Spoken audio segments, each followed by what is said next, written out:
ಎಲ್ಲರಿಗೂ ನಮಸ್ಕಾರಗಳು. ಹಸಿರು ಅನ್ನೋ ಸೇವಾ ಸಂಸ್ಥೆ ಕೊಟ್ಟವರು ಪ್ರತಿದಿನವೂ ಸಹ ಒಂದೊಂದು ವಿಶೇಷವಾಗಿರ್ತಕ್ಕಂಥ ಪಾರ್ಕ್ಗಳು ನಾವೇನು ಬೆಳೆಸಿದೀವೋ ಅದನ್ನು ಪರಿಚಯ ಮಾಡಿಸ್ತಕ್ಕಂಥ ಕೆಲಸ ಮಾಡ್ತೀವಿ. ಇವತ್ತು 2019-20 ಸಾಲಿನ ಕೋವಿಡ್ ಸಂದರ್ಭದಲ್ಲಿ ನಾವು ಪುತ್ತೂರಿನಲ್ಲಿ ಭಾಳ ವಿಶೇಷ ಅಂತಕ್ಕಂಥ ಒಂದು ಬಿಲ್ವಪತ್ರೆ ವನವನ್ನು ನಿಮಗೆ ಇವತ್ತು ಪರಿಚಯ ಮಾಡಿಸ್ತಕ್ಕಂಥ ಪ್ರಯತ್ನ ಮಾಡ್ತೀನಿ.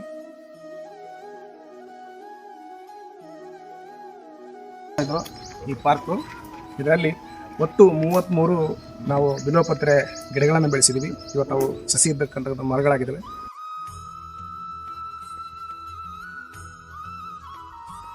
ಹೀಗೆ ಬನ್ನಿ, ಅರಳಿ ಮತ್ತು ಸಿಹಿ ಹುಣಸೆ ಇಂಥ ಗಿಡಗಳನ್ನು ಸೇರಿಸ್ಬಿಟ್ಟು ಒಟ್ಟು 44 ಗಿಡಗಳನ್ನು ಇಲ್ಲಿ ಬಳಸ್ತಕ್ಕಂಥ ಪ್ರಯತ್ನ ಮಾಡಿದ್ವಿ.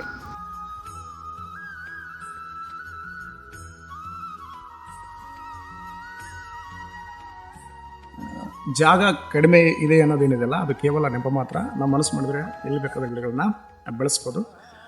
ಇನ್ನೊಂದು ಮುಖ್ಯವಾಗಿರ್ತಕ್ಕಂಥ ಮಾಹಿತಿ ಮತ್ತು ವಿನಂತಿ ಏನಂತಂದರೆ, ಈ ಬಿಲ್ವಪತ್ರೆ ವನ ಏನಿದೆಯೋ ಈ ಸುತ್ತಮುತ್ತ ಭಾಗದಲ್ಲಿ ಎಲ್ಲೂ ಸಹ ಕಾಣಲಿಕ್ಕಿಲ್ಲ. ನಮ್ಮ ಕೊಟ್ಟರಲ್ಲಿ ಇರ್ತಕ್ಕಂಥದ್ದು ನಮ್ಮೆಲ್ಲರಿಗೂ ಹೆಮ್ಮೆ ಅಂತ ಹೇಳಕ್ಕೆ ಇಷ್ಟಪಡ್ತೀನಿ.